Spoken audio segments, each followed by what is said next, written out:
Время новостей Татарстана на ТНВ. В студии Алексей Калиничев. Здравствуйте. И вот о чем пойдет речь в этом выпуске. Затяжное новоселье. Без работы, с семьей на руках, то есть оставив родителей. Почему дети-сироты из Челнов не могут получить квартиры в родном городе, разбиралась Анна Городнова. Зимнее содержание дорог в республике. Работаем 24 часа в сутки, потому что работа сложная. О том, сколько единиц уборочной техники ежедневно выходят на дороги Алексеевского района, расскажет Рамиль Галиулян. История в лицах. Мне было 17 лет. Страшного не всегда. Все время страшно. Кто будет собирать историю в фотографиях со всей страны, узнавала Алина Мусина. Одна школа, одна страна. Я бы хотел с каким-нибудь итальянцем, допустим, постоять, набраться у него опыта. Как казанские студенты и ученики будут обмениваться опытом со своими коллегами из других стран, расскажет Салават Мухаммадулян.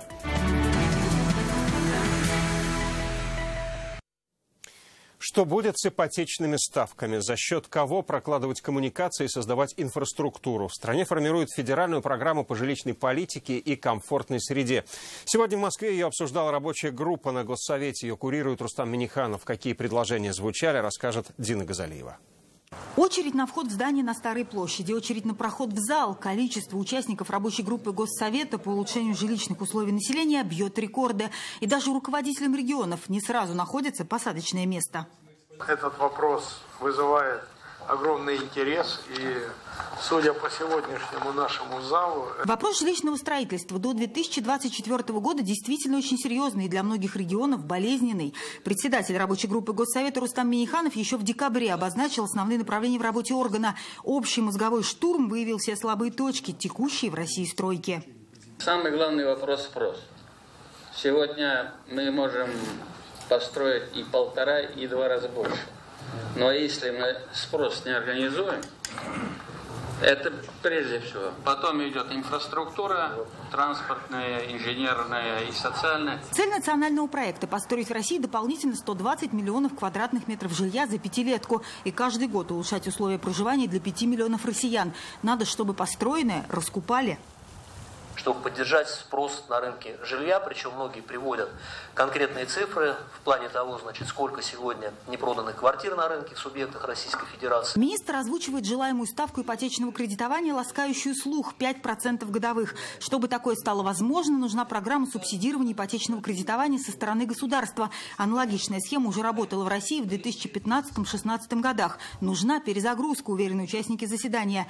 Еще одна проблема – выделение земельных участков многодетным семьям. С одной стороны, есть решение президента о выделении земельных участков многодетным семьям. Но выделяя земельные участки, у нас инфраструктура практически на нуле. Нужны субсидии на стимулирование развития инфраструктуры на этой земле, уверены в регионах. И это предложение также войдет в итоговый документ рабочей группы.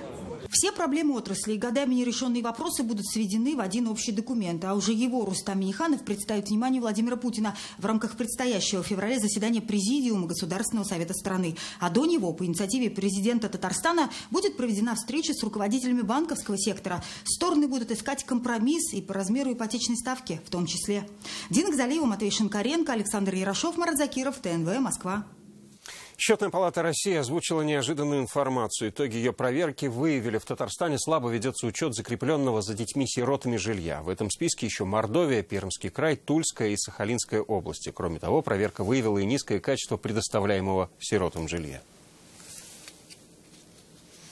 Живут в Челнах, а квартиру дали в Нижнекамске. В такой абсурдной ситуации оказались дети-сироты. Кроме соседнего города, жилье предлагали в Лаишево, даже в Зеленодольске, говорят они. Ребята не знают, что делать. Откажешься, вовсе без квартиры останешься. Они и так обижены судьбой, а тут вдвойне обидно. Почему новоселье приходится ждать годами, а потом отказываться, расскажет Анна Городнова. Руслана Костина растили бабушка с дедушкой. Отец лишен родительских прав, мама умерла. Сейчас у него своя семья. 2 года назад по программе обеспечения детей-сирот жильем ему выделили квартиру в соседнем Нижнекамске. Мы родились здесь, мы здесь выросли, живем, то есть здесь у нас корни. И мы должны попасть в неизвестный нам город, в новый город. без работы, с семьей на руках. Переехать в Нижнекамск молодой человек не смог. Бабушку, которая его вырастила, не с кем оставить. 77 лет мне уже. Вот. Так что здесь у меня и мама похоронена, и дочь похоронена, и муж похоронен. Все вроде в одном месте. В списке нуждающихся составляет Миноба республики. Там объясняют коллизию. Квартиры предлагают там, где они есть. А это весь Татарстан. Говорят, все законно. В случае отсутствия жилья на момент получения в данном населенном пункте по месту жительства предлагается жилье в других населенных пунктах в пределах Республики Татарстан. Так челнинцам предложили квартиры в Тукаевском и Лаишевском районах. Несогласные на переезд подали иски в суд и добились квартир в родном городе. В этом году двое лиц из числа детей-сирот получили в Набережных Челнах жилье по решению суда. Один из них получил жилье уже вторичное. Строит дома Госжилфонд. В прошлом году в республике квартиры получили 297 сирот. Но в Челнах, говорят, в ГЖФ не было земельных участков. Земельные участки под строительство жилья предоставляет исполком. Земельные участки должны быть обеспечены инженерной инфраструктурой. Это тепло, электричество, канализация. Эти коммуникации строились, но, к сожалению, дома мы в 2018 году не ввели. Уже весной в Челнах планируют сдать один дом в 63-м микрорайоне. В предварительных списках на получение квартиры 31 сирота. Но поменять квартиру Руслан Костин уже не может. Выбор сделан. Есть только один вариант. Через 5 лет приватизировать нижнекамскую квартиру и продать. Всего же по республике ждут новоселья 1016 человек. В этом году получат квартиры 309. Деньги на программу из федерального и республиканского бюджетов. Ускорить решение жилищного вопроса может новый закон, принятый Госдумой в прошлом году. Уже с января регионам разрешают покупать квартиры детям-сиротам на вторичном рынке. Здесь выбора больше и сроки ожидания могут сократиться в разы. Анна Городнова, Ренат Сафин, ТНВ, Казань, Набережные Челны. Трагедия в Нижнекамске. В подъезде многоквартирного дома жители обнаружили тело 12-летнего подростка. Видимых признаков насильственной смерти очевидцы не нашли. На место трагедии, кроме полиции и скорой помощи, прибыли сотрудники госнаркоконтроля. От чего наступила смерть ребенка, предстоит выяснить правоохранительным органам. Десятки камер и метеостанций. Все, чтобы федеральные и региональные трассы оставались чистыми. Этой зимой дороги республики обслуживают более 1000 машин. Как водители помогают дорожникам, а им, в свою очередь, современные технологии, увидел Рамиль Галиулин. Ильдус Хисматуллин работает на больших дорогах уже 4 года. Сегодня за рулем трактора с 6 утра. Расчищает последствия ночного снегопада. Результат труда все видно. Согласен, затор не были и гололеда. Ответственность ведем в дороге. Чтобы убрать быстро и качественно, пришлось перекрыть часть пути. Водители не ропщут, лишь бы проехать. Получше, конечно, можно, с боков особенно. Пошире, да, потому что, получается, заужается. Вот, а так ничего. Ну, немножко еще из заледенения везде, тут, потому что трасса не такая оживленная, не М7. М7 нормальный. Хорошо убирают, молодцы. Прям вчера вот ехал с Уфы, пурга там, метель. Все, молодцы, они хорошо прям убрали. Всего на дорогах республики установлено 56 вот таких метеостанций. Они в режиме реального времени фиксируют изменения погодных условий. Кроме этого, они определяют температуру дорожного полотна, чтобы своевременно сообщить об образовании гололедицы. На данной камере мы можем видеть температуру воздуха, температуру поверхности, влажность воздуха. Все данные с метеостанции отправляют к диспетчеру. Дежурят здесь круглосуточно. Работа дорожной техники и даже ДТП. Все в зоне видимости. Под наблюдением почти 400 километров федеральных и региональных дорог. Работаем 24 часа в сутки, потому что работа сложная, потому что в любой момент, например, вот, может там авария быть или затор на дороге, приходится ехать на дорогу там и выходные, и праздники. За содержание трасс Алексеевского и еще 4 районов отвечает одно предприятие. В его ведении 1300 километров путей. Зима в этом году, да, наверное, почти 2 раза больше уже снега выпало, чем в прошлом году на это время. И у нас приходится, вот даже получилось так, что все праздничные дни, выходные круглосуточно работали. На снегоуборщиков надейся, а сам не плашай, говорят дорожники. Даже при отлаженной работе соответствующих служб бдительность автомобилистам терять не стоит. Рамиль Галиулин, Андерсон Тальцев, ТНВ, Алексеевский район. Морозы и осадки сказались не только на работе дорожных служб. В Казани из-за сильного холода отменилась праздничная программа в парке «Черное озеро». Она была запланирована в честь Дня студента. Однако на работу катка минусовая температура не повлияла. По прогнозу синоптиков, морозы продолжатся все выходные. Завтра столбики термометров опустятся до минус 25. Кроме этого, на дорогах республики ожидается туман. Спасатели просят водителей быть внимательными и соблюдать правила дорожного движения. Вы смотрите новости Татарстана, и вот о чем далее. История в лицах. Мне было 17 лет. Страшного не всегда. Все время страшно. Кто будет собирать историю в фотографиях со всей страны, узнавала Алина Мусина. Одна школа, одна страна. Я бы хотел с каким-нибудь итальянцем, допустим, постоять, набраться у него опыта. Как казанские студенты и ученики будут обмениваться опытом со своими коллегами из других стран, расскажет Салават Мухаммадулян.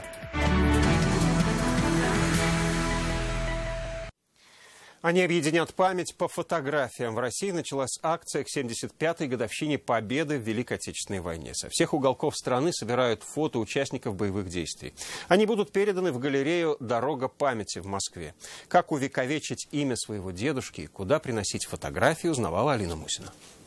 Война – это противоестественное состояние человечества. Альбом с военными фотографиями его возвращает страшные 40-е. Александр Торговкин с трепетом перелистывает страницы и словно слышит раскаты автоматных очередей, детский плач и чувствует запах смерти. Мне было 17 лет. Страшного не всегда. Все время страшно. И это время не страшно, это сказочки. Он прошел всю войну, был артиллеристом в противотанковых войсках, удостоен ордена Отечественной войны второй степени. Чтобы сохранить память о каждом ветеране не в рассказах, а в лицах, республиканский военкомат просит принести им фотографии героев-фронтовиков. Их отправят в Москву, чтобы представить в галерее «Дорога памяти». К 75-й годовщине победы советского народа в Великой Отечественной войне Министерством обороны инициировано строительство храма в парке «Патриот», посвященного победе советского народа в Великой Отечественной войне. Целью этого храма не только там помолиться, но и узнать о подвигах нашего народа, в том числе и татарского народа. Для обработки каждой фотографии в военном комиссариате уходит порядка 2-3 минут. Фотографии – небольшой рассказ о герое. Все нужно принести до марта в военный комиссариат на Аэропортовской 1. Портреты участников Великой Отечественной войны используют в мозаичных картинах и терминалах галереи. К юбилейной дате в Татарстане в следующем году будут отреставрированы памятники, монументы, а также проведены концерты и митинги. Но одно из главных мероприятий состоится уже в это воскресенье. 27 января исполняется 75 лет со дня снятия блокады Ленинграда. Алина Мусина, Рамзиль Гарипов, ТНВ, Казань, Нижнекамск. Блокада Ленинграда – одна из самых страшных страниц Великой Отечественной. В предстоящее воскресенье вся страна отметит 75-летие освобождения Ленинграда от фашистов. В город на Неве уже собираются блокадники со всей России, в том числе из Татарстана. Как наша республика вспоминает эти страшные 872 дня. Об этом далее. Поздравляем вас. Поздравляем вас. 100 тысяч поздравлений жителям блокадного Ленинграда от Владимира Путина. Среди первых, кто получил открытку, Любовь Александрова из Казани. Во время войны она была 10-летним ребенком и помнит те страшные годы. 2 сестры, 1 брат был. Вот 2 сестры окопы копать ходили, забрали их. А мы, младшие, оставались дома работать. Ходили в колхозы, огород поливали. Спасибо государству. Государство не забывает нас, пенсионеров, старушек. В Челнах ветеранов, прошедших блокаду Ленинграда, поздравил Наиль Магдеев. Для них памятные знаки, слова признательности и благодарности. Госпитали мы помогали открытки подписывать. Ну уж у школы трудились, овощи высаживали. Вот так. Мы овладели винтовкой очень даже. Мы умели противогаз мгновенно надевать. Мы умели правильно гранаты бросать. Мы все умели. В Нижнекамске проживают 8 свидетелей драматических событий на берегах Невы. Одна из них – Валентина Дуреева. О своем военном детстве может рассказывать часами. Все время есть хотелось, все время страх. Бомбежка, мама нас, пока жива была, хватала с братом, спускались вниз в темноте. Даже дети не плакали. О жизни в блокадном кольце в Госархиве Республики. Здесь для школьников и студентов урок истории. Ребята буквально прикоснулись к истории тех лет. Акты по раздаче сухого пайка, справки медосмотров эвакуированных, сведения о состоянии детдомов. Здесь целая экспозиция исторических документов. Меня очень впечатлил этот кусочек хлеба, то, что людям нужно было наесться этим кусочком хлеба. Как бы на один день это очень мало. Зинаида Бушуева, Альберт Хомяков отправились в родной для них Ленинград. Они участники масштабного празднования Дня снятия блокады. 75 лет назад дорога жизни вывела их в нашу республику. Климат плохой. У меня бронхит, значит, хронический. Я еще во время блокады заболел. Поэтому туда уже как-то меня не тянуло. Но побывать, посмотреть на Ленинград, на Санкт-Петербург мне очень даже хочется. Живой оркестр, песни военных лет, награды и поздравления. В Казанской ратуше поздравили 40 ветеранов. Часть из них – блокадники. Они были еще детьми, когда им пришлось столкнуться с голодом и холодом. Мы с мамой и с братом жили. Самое страшное, конечно, и бомбежки, там, снаряды. Самое страшное – это голод. Когда мама говорила, готова руку отдать, лишь бы вас накормить. Юлия Муратова, Ильшат Мухаметов, Игорь Романов, ТНВ, Татарстан. Вкус хлеба и воды – это может понять только тот, кто прошел это испытание. Сегодня всех бездомных столицы покормил добрый фудтрак. Это проект «Доброй Казани». Горячая еда 5 дней в неделю в разных точках города. Как благотворители согревают сердца обездоленных, увидела Вероника Гайнудинова. Его второй раз сманили. За горячим супом и кашей с котлетой. Некоторые по второму кругу. Здесь уже все друг друга знают. Почти у всех одна и та же история. Жить негде, документов нет, поэтому на работу не берут. А если возьмут, не заплатят, говорят они. Берут на работу, не платят. Просто так работаешь. Они могут дать 200-300 рублей. Это что, деньги, что ли? Одежду могут дать поношенную. Где попал, живу. Везде выгоняют. У Рустема Исхакова дом сгорел, документы украли. Восстановить денег нет. Такая же история у Равиля Мухамедзянова. Нет паспорта, из-за возраста, говорит, не устроишься. Я ходил, да, бывал. Хоть охранником, хоть куда-то можно воткнуться. Я, например, извините меня, я свою смену на честное слово отработать могу. Его приютили в центре для бездомных. Я там был, оттуда, извините, за... это дело взяли, выгнали. Там был. Выпил немножко, и вот выгнали. Сейчас вот на улице.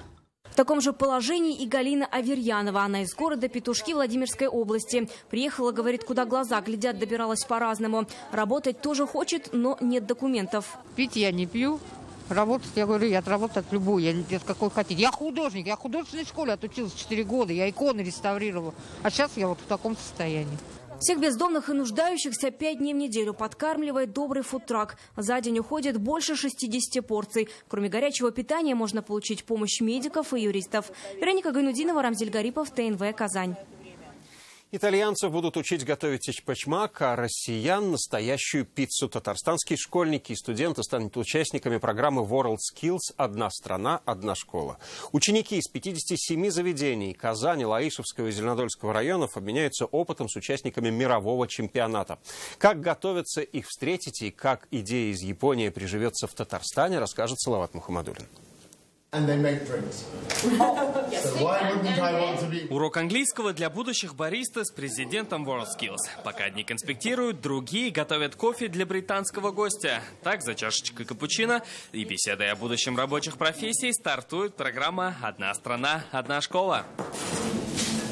Для Рамиля Тимерова это, можно сказать, исполнение мечты. У студента 3-го курса Казанского техникума уже есть планы по обмену опытом с коллегами из других стран. Было бы прикольно, я бы хотел с каким-нибудь итальянцем, допустим, показал, как готовить татарские блюда, допустим. Чтобы он больше узнал о татарской культуре, о Татарстане, Казани. А он?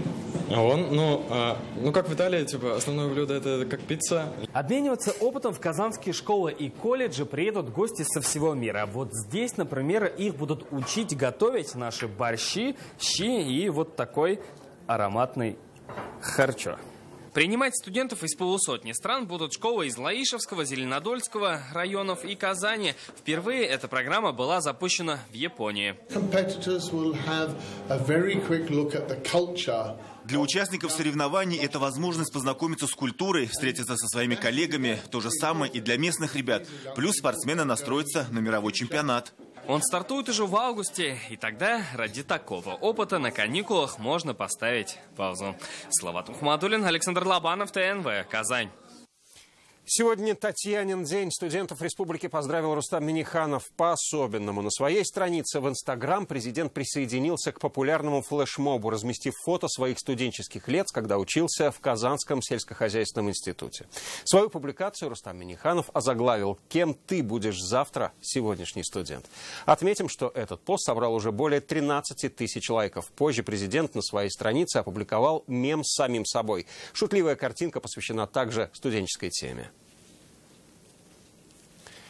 Почти 300 претендентов, 18 номинаций, только одно звание лучшего из лучших. День студента традиционно дает старт премии «Лучший студент года».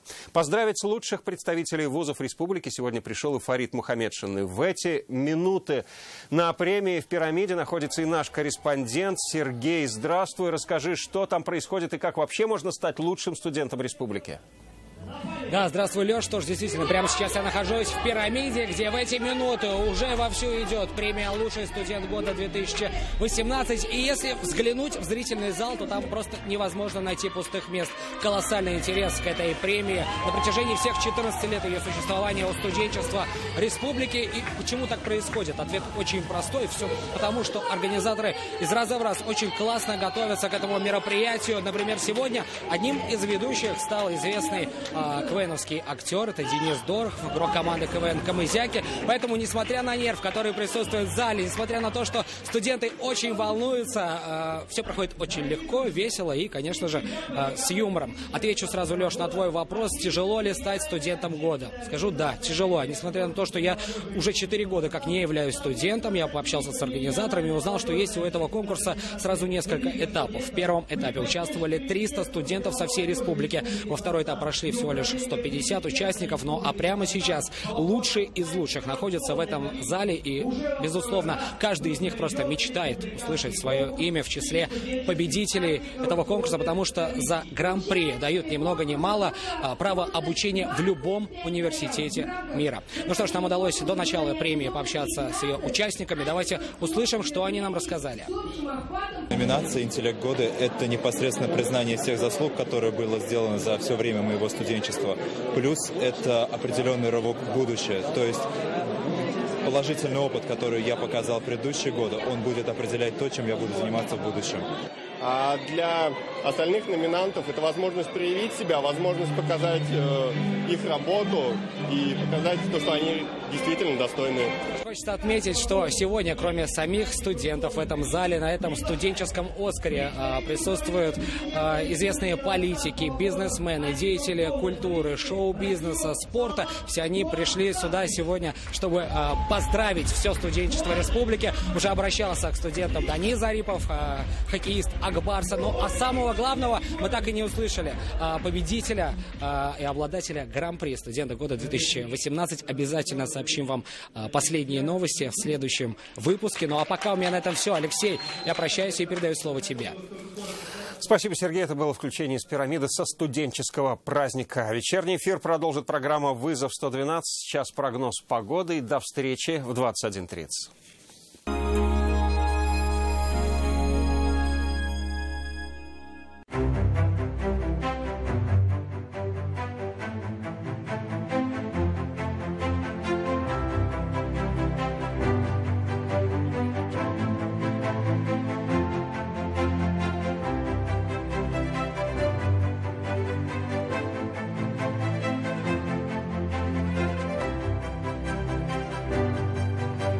Зимняя база отдыха «Солнечный» приглашает гостей.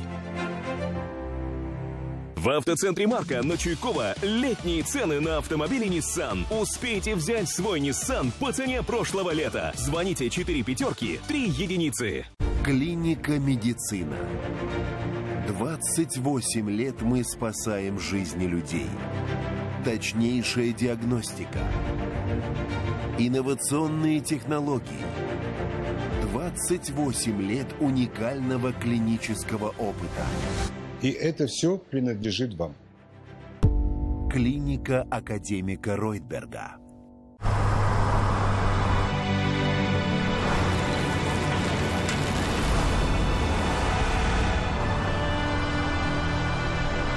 Новая «Лада Гранта» держит слово. Санаторий Чувашия. Лечение и профилактика на основе минеральной сероводородной воды и питьевой минеральной воды для заболеваний желудочно-кишечного тракта. Прогулки на лыжах, катание на лошадях в Сосновом Бору. Санаторий Чувашия. Мир здоровья и красоты.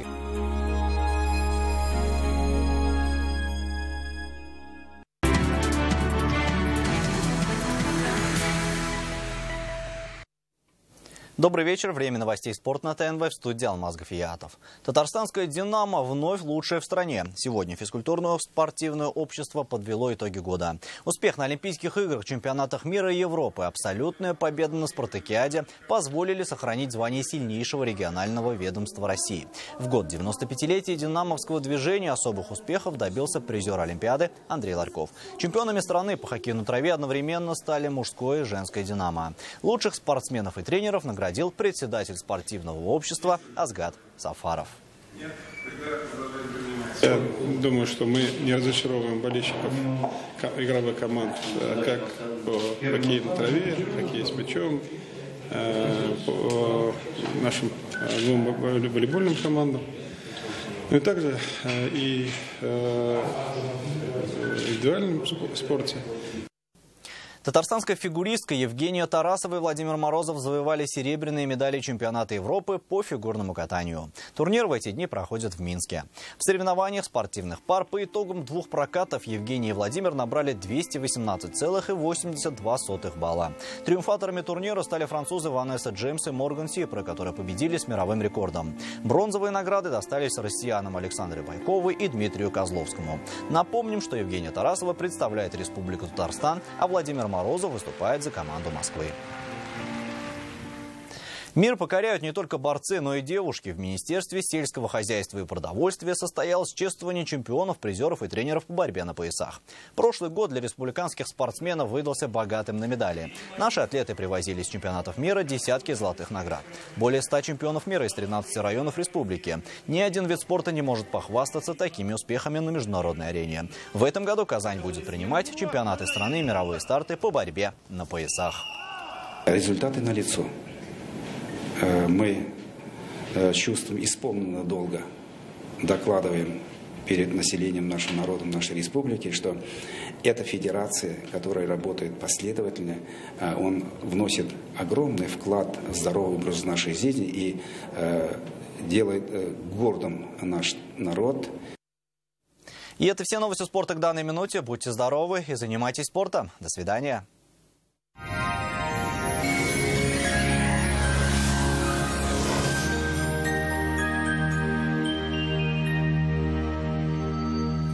Здравствуйте! Поговорим о погоде после полезной информации. Спонсор показа – изготовитель корпусной мебели на заказ ООО «Данил Мастер». Хотите качественный и недорогой шкаф-купе по вашим размерам? «Данил Мастер» исполнит ваше желание. «Данил Мастер», Казань, Восстание 23, телефон 2-167-166. Тонтана. Озанның өр-яңа мәҗлисханәләре, тәмле хәләл ризыклар, милли ашлар, никахлар уздырыр өчен уңайлы урын. Тантана – новый банкетный ресторан в Казани. Тантана – идеальное место для проведения национальных торжеств, никаха и юбилеев. Казань, Декабристов 8, телефон 297-11-11. По данным сервиса Яндекс.Погода, на юго-востоке республики снежно и морозно, днем до -20. На северо-востоке Татарстана аналогичная погода, 17-18 градусов ниже 0. На севере республики до 18 мороза, возможны осадки. На северо-западе Татарстана 19-20 градусов ниже 0. Пройдет снег. На юго-западе республики не обойдется без осадков.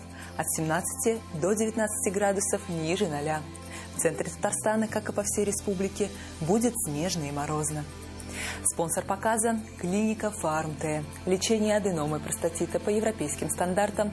Без боли операции на израильском аппарате Термекс. Телефон в Казани 292 66 77. Клиника Фарм-Т. Радиоволновое лечение аденомы и простатита на израильском аппарате Термекс. Без боли, без операции. 292 66 77. Артрит, артроз, грыжа, операция. Стоп! Никаких крайних мер. При любых заболеваниях позвоночника или суставов сразу же обращайтесь к специалистам клиники «Доктор Ост». Здесь лечат самые сложные заболевания опорно-двигательного аппарата без боли и операций. За ваше здоровье отвечает команда высококлассных врачей, новейшее оборудование и комплексный подход в лечении. Приходите к нам. Убедитесь, что вернуться к полноценной жизни – это просто. С болями в спине и суставах медицинский центр «Доктор Ост» поможет справиться без операции протезов. Современные технологии, запатентованные методы и профессионалы своего дела. Вернуться к полноценной жизни просто. В Казани прогнозируются осадки и минус 21 градус. Ветер юго-восточный 3 метра в секунду. Атмосферное давление 766 миллиметров ртутного столба. Влажность воздуха 80%. Ожидается магнитная буря в утренние часы. Спонсор показа – потребительский кооператив «Семейная копилка». Время идет, доход растет. Вас ждут по адресу Казань, Чистопольская, дом 55. Телефон 239 17 36. Семейной копилкой сбываются самые заветные мечты. Только в январе потребительский кооператив «Семейная копилка» дарит пайщикам сертификаты на отдых в санатории. Программа «Тариф новогодний» 18% годовых сроком на 12 месяцев. Подробности по телефону 843 239 17 36. Улица Чистопольская, 55.